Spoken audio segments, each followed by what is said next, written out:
Have you ever felt like you're just stuck in a constant battle with your diet?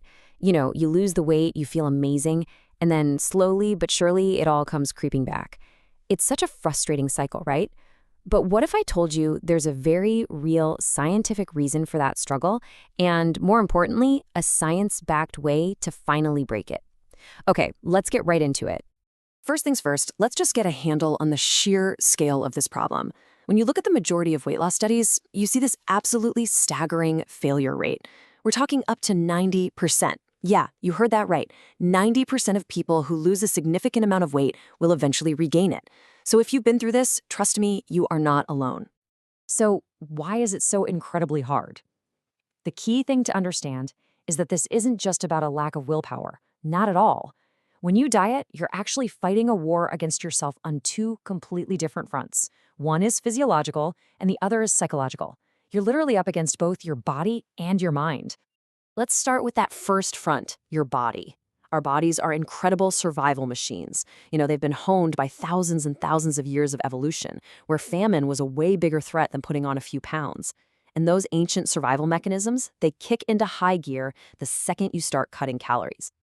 See, you might see it as just a diet, but your body sees it as a serious threat. It thinks a famine is coming. It has no idea that you have a fully stocked fridge just a few feet away. So it immediately responds by triggering this powerful starvation response that's designed to do one thing: conserve energy and survive. The fancy scientific term for this whole process is metabolic adaptation. And what it really means is your body becomes kind of like a super fuel-efficient car. It just learns to run on fewer and fewer calories. Now, that's fantastic if you're trying to survive a famine, but it's an absolute nightmare when you're trying to lose fat. And check out how this energy-saving mode actually plays out. Your basal metabolic rate, or BMR, that's just the energy you burn by being alive, even when you're just sitting on the couch, that actually drops. Then there's your NEAT. That's all the little movements you do all day, like fidgeting or walking around. That goes down too. Your body even slows down digestion to squeeze every last calorie out of your food. It is literally fighting you every step of the way. Okay, so you've got your body in full-on rebellion mode. But believe it or not, that's only half the battle. Let's move to that second front, the psychological paradox. Because this is all about how your actual mindset can set you up to fail before you even really get started. So research from the National Institutes of Health points to two main mindsets here. On one side, you've got rigid control. This is the classic all-or-nothing approach. You know the one, foods are either good or bad. One slip up, one bad food, and the whole day is ruined.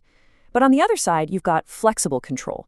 This is a much more moderate, forgiving approach where you can adjust for life's little imperfections without throwing in the towel completely. And this ties directly into something called self-regulation theory. The whole idea is that your willpower, it's like a battery. It's not endless, it's a limited resource. And that rigid all-or-nothing diet puts a massive strain on that battery, making it way more likely that you'll eventually just run out of juice and give it. So, how do we really know which approach is better for long-term success? Well, lucky for us, researchers didn't just guess. They ran a randomized controlled trial that put these two dieting mindsets head-to-head to see what would actually happen in the real world. Here's how the study was set up. It was broken into two 10-week phases.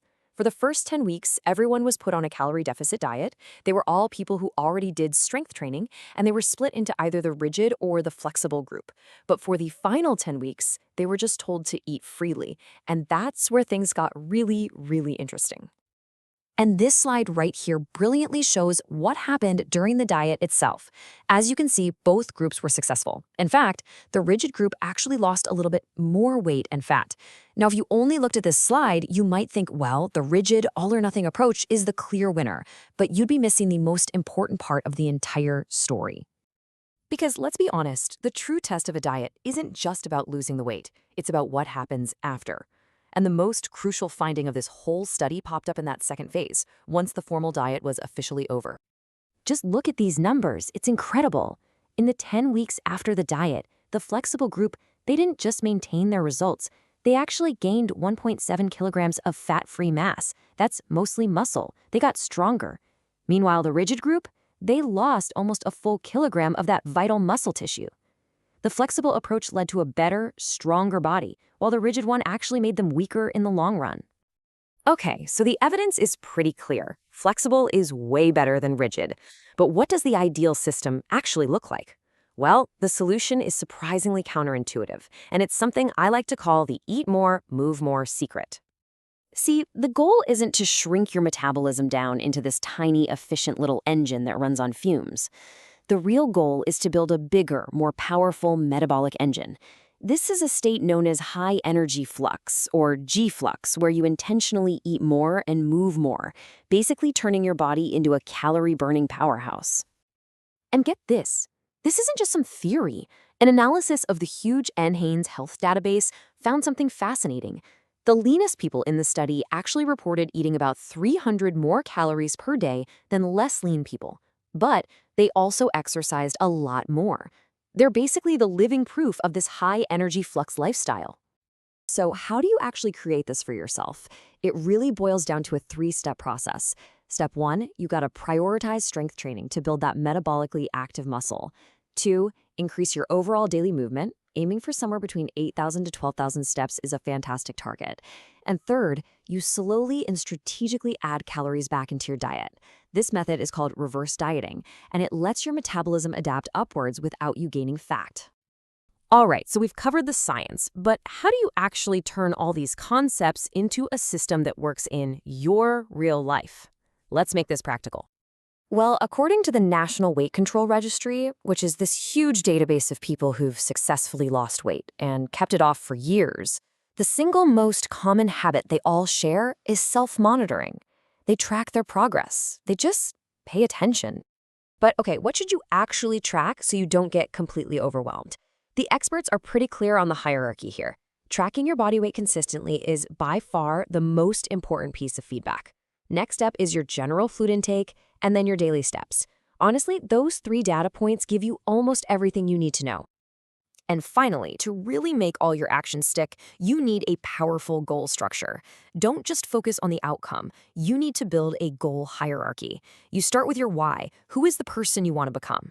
Then, you clarify your what, the key areas like nutrition and exercise. But most importantly, you detail your how, the specific, repeatable actions you're going to take every single day.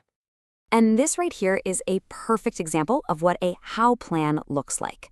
Notice it's not lose 20 pounds. It's a checklist of actions. Weigh myself every morning, strength train 3 times a week, go for a 20-minute walk after lunch. These are the behaviors that when you repeat them over and over, they inevitably build the results you want. This is the system. So here's the bottom line. A restrictive diet is a temporary fix for what is a permanent problem. And a lot of the time, it just makes things worse. A system that's built on flexible control, high energy flux, and behavior-based goals, that's a permanent solution. So I'll just leave you with this one question to think about. Are you building another temporary diet, or are you finally ready to build your permanent system?